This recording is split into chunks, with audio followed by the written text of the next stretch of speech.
Hi guys, and welcome to Live, Love, Life, and Travel. Alright, so a nice sit down video. If you follow me for a while, I'm not that great at talking and vlogging. I don't like to do like the long talking vlogging videos because like if I really want to get my thoughts across, me vlogging in public and like watching out for traffic and watching out where I'm stepping and people staring at me, it's hard for me to get all my thoughts together and I can't really say everything that I really want to say. So I really want to, when I really want to get information across, I rather do these sit down videos, if that's okay with you guys. Okay. Alright, so I did a series of videos on my channel like years ago, like how to solo travel, how to travel on a budget, how to travel as a female, all those type of videos, but I think it's time for an update because those were like 6-8 years ago and I'm older and I'm wiser and I'm more well traveled. So in today's video, we're going to talk about how to travel solo, how to travel alone and not feel lonely. So I'm gonna give you some talking points or some tips, but first let me talk a little bit about my lived experience.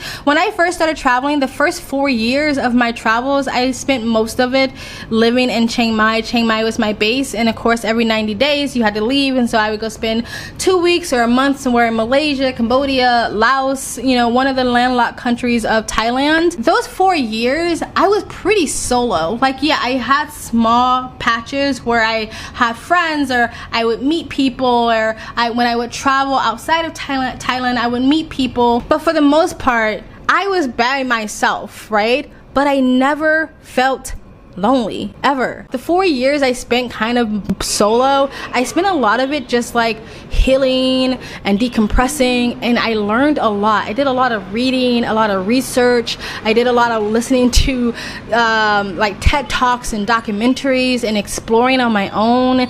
Like, it felt really good, and I'm actually really happy that I had that alone time because I grew up a lot. There was a lot of growth during that alone time, which would be like my first tip when it comes to traveling solo, is that you have to have something to fill in your space. You have to have something that fills in your time. A lot of times when people first come out here, sometimes especially young travelers, they go on YouTube and they see all these exciting vlogs that make it seem like every single day of your travel experience is going to be some crazy adventure or some eat, pray, love moment, that you will just constantly be surrounded by like-minded individuals and you guys will go exploring together.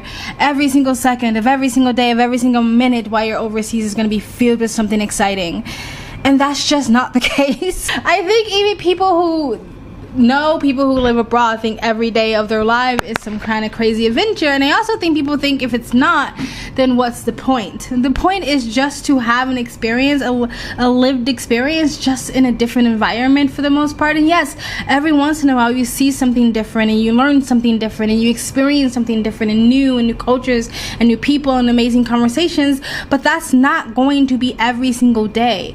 Every single day while you're living abroad or traveling abroad isn't going to be a crazy, exciting adventure.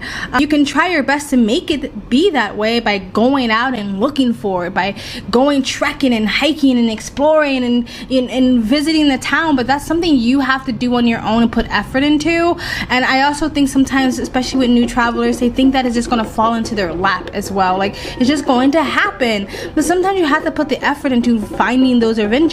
Like when I hear about people who go to Bali and I say, oh, Bali is so overcrowded or so western, but it's like if you jump on a motorbike and just drive 10-15 minutes out of town, there's nature and there's villages and there's places to explore, but you have to make the effort to do that. It's not going to fall in your lap. So again, going back to what I said, my number one tip, or one of my tips to solo traveling, is you have to figure out what you're going to do to fill in that empty space, especially if you're trying to travel long term or become an expat, live abroad. Whether it's a job, working online, or a service that you're providing for people around you, whether it's volunteering or helping out in nonprofits, whether it's teaching English, whether it's some sort of hobby, if that's drawing or writing or journaling or painting or singing or learning to play guitar or working out, having an exercise routine that you stick to, whether it's CrossFit or yoga, something that you're passionate about or something that you're passionate to learn about, you have to find something to fill in that time.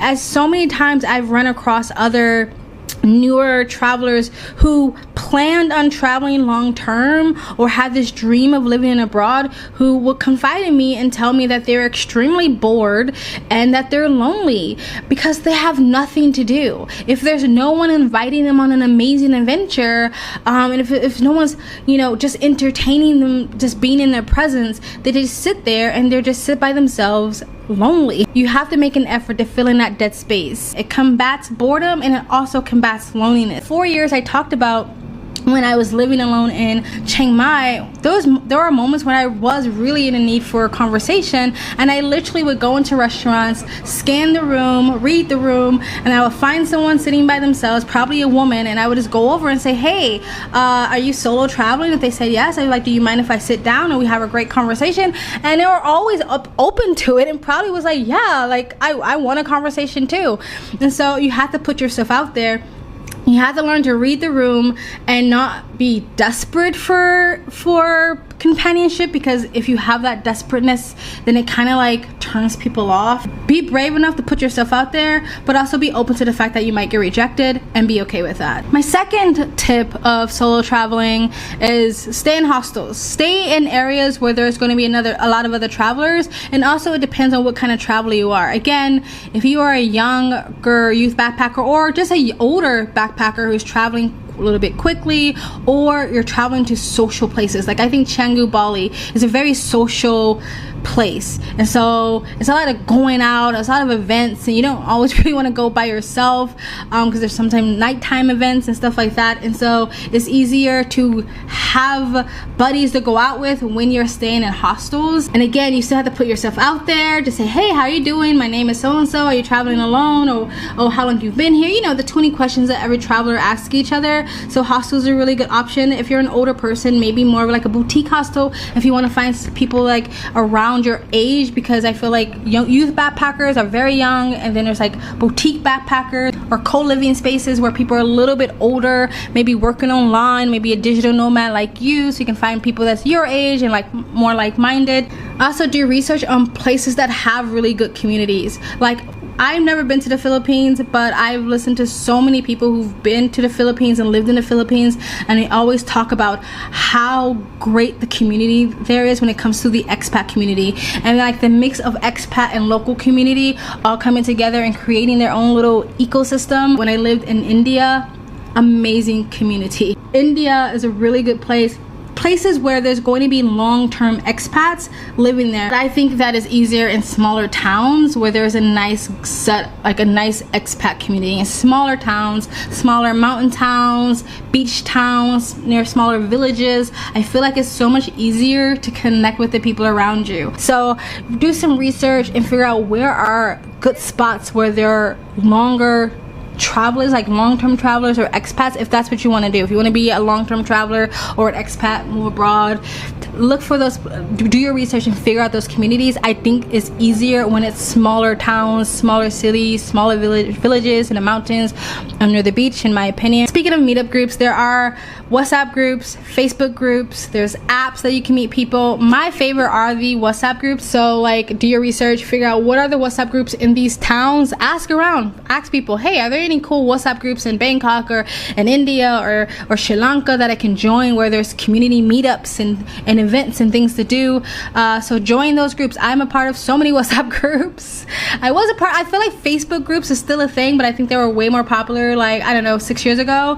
I feel like now everyone's on WhatsApp, but join groups, join these meetup groups, get on apps, put an effort in, put some sort of effort in to trying to put yourself out there and create a community for yourself. Like when you're on trains and when you're on buses, when you're on transit, don't be afraid to just ask people, hey, where are you going? Oh, I'm going the same way, I'm going the same direction. You mind if we tag along? You mind if I tag along? What hostel are you staying at? I'm staying at this really cool place. Like, you gotta put effort in. It's not gonna fall into your lap, like I said before. Another thing you can do is travel slowly.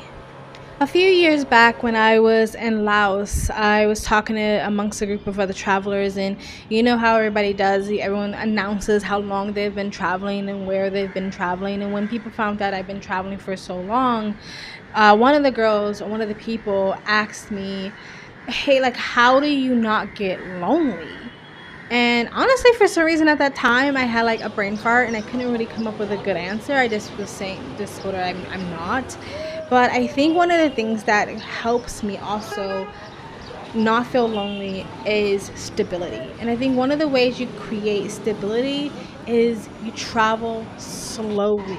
I know sometimes it can feel exciting to always be chasing that new country feel, and because you always want to feel like you're on an adventure of some sorts.